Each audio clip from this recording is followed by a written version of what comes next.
So the ROG Ally is here. I've been using it for the past 6 days, and since it came out on Tuesday the 13th, and I think I can give it a quick review and impressions of it. So without wasting any more time, has two main issues: the battery and the fact that it uses Windows, which for me it's not a disadvantage because I've been playing PC games my whole life, so I've been using Windows and learned how to work around, troubleshoot and navigate through Windows. So it's not a problem for me, but for many people it would be a problem. I mean, I encountered a couple of problems that made my head spin. Some things I had to figure out how to navigate through, because you can't connect a keyboard and a mouse, but you're trying not to because you bought this device just to be able to use the commands and the controls you have on it. So you can, but it's just, yeah, sometimes the touchscreen has a touchscreen. Sometimes it wouldn't work for me.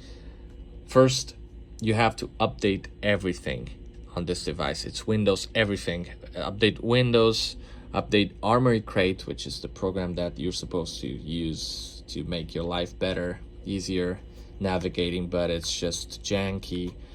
It does the job. I mean, you can navigate and you can have your games here, and it has ways to go, but at this point it's pretty janky. So we have here the settings. You can add some other settings to a command center, which you pop up by pressing this button. Here we have the operating modes. Another big issue besides having Windows is the battery.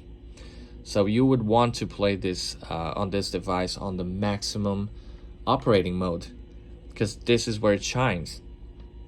But the battery drains pretty fast. It has the same battery. I don't have a Steam Deck, but from what I read online, it has the same battery. This one has the same battery, and obviously uses more power on higher modes, so it would drain the battery pretty quickly. So I tried playing on performance and it would drain pretty quick. I didn't play much on turbo, but I imagine it's just 1 hour maybe on demanding games. I played a lot on silent mode, which is the 10 watts, comparable to the lowest on the Steam Deck, and I don't have a Steam Deck to compare it with, but the game I played would work really well and the battery would be pretty decent. For me, it's not a problem, the battery, because I bought this device just to be able to play in my house around, because I have small children and I can't be at my computer all day.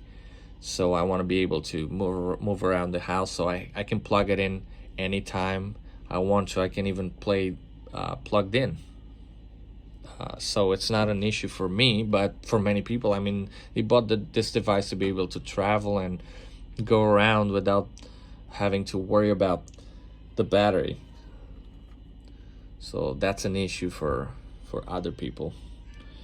And the Windows, I mean, people want to be able to just jump in this like it's a gaming console, and like the Steam Deck, just jump in and play. I mean, you can do that. You can access the Steam. You can access Steam on Big Picture, I think it's called, and it works just like a Steam Deck. But you encounter some issues with Windows. I mean, you have to update regularly. I mean, things don't work as well if you don't update.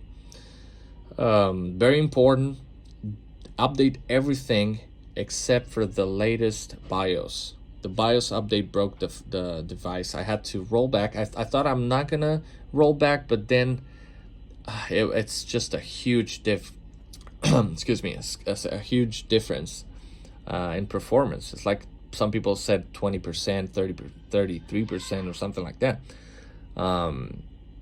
It's massive difference. So I had to roll back to the old BIOS, and it works pretty well. I mean, with the new BIOS, the games that I played, what is it called, this game? Let's go back to the, okay, so the junkiness starts now. Okay, I'm pressing it. I'm doing a combination between the sticks and the touchscreen because it's not what I expected. Well, I expected this, but yeah, they can update, they can grow, the software grows if the developers decide to work on it. Oh, move the camera.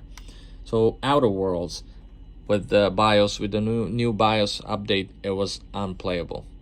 It was stuttering, horrible stutter. It wasn't a problem of having low FPS, it's just the drops. It was stuttering, and once I rolled back, now it's playable. It's completely playable. I'm gonna do a different video playing some games, and we're gonna use the real-time monitor, which is incorporated into the device. We have this option to see the wattage used and GPU, CPU clocks and temperatures and stuff. Oh, something very important. Let's talk about the good stuff. So this device is very light. I don't have a Steam Deck to compare it to, but it's very light. I mean, it's very comfortable. It has some back buttons, which very useful for some games. I didn't use them yet.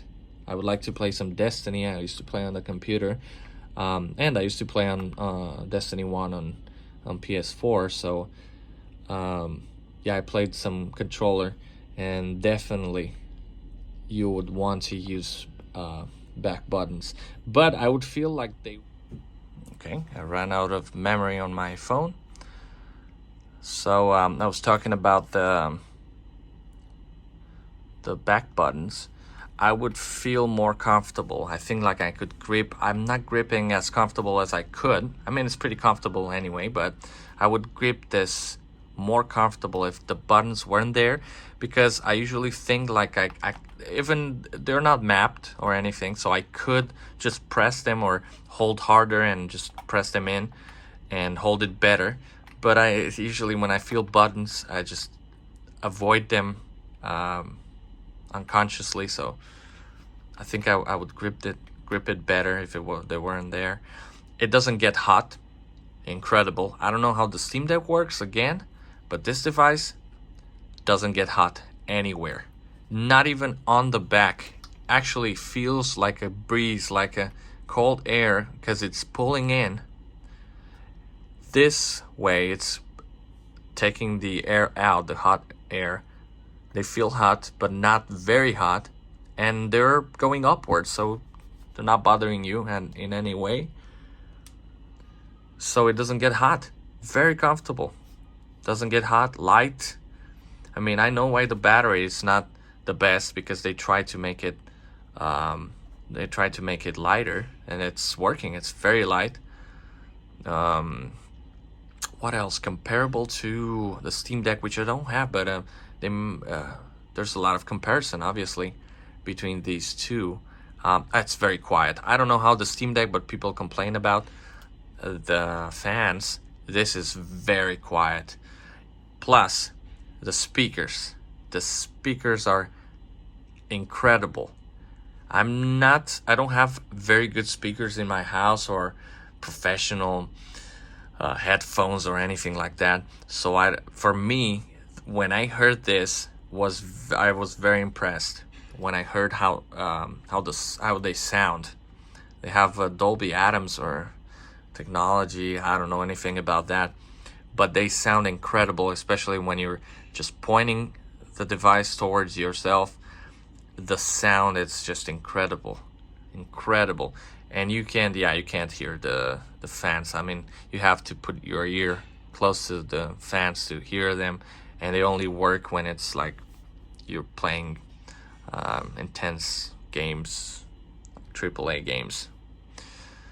So we're using the armored crate, which we talked about is janky, but hopefully with some updates it will get better. It's working for now. I have to sometimes combine touching screen, and once I get used to it, maybe it would get better, but just controls and touch screen so I can navigate better and change.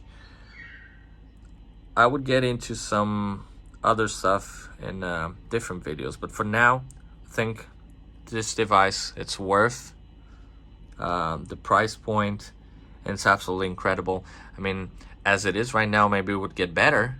I would think it would get better with updates, even the BIOS update, which messed it up, but we got the rollback. We can roll back to the old one, and for now it's working awesome. Usually, I'm gonna play some not very intensive games on it for now, and I don't feel like playing very intense games. I feel like relaxing games would be better for this kind of a device.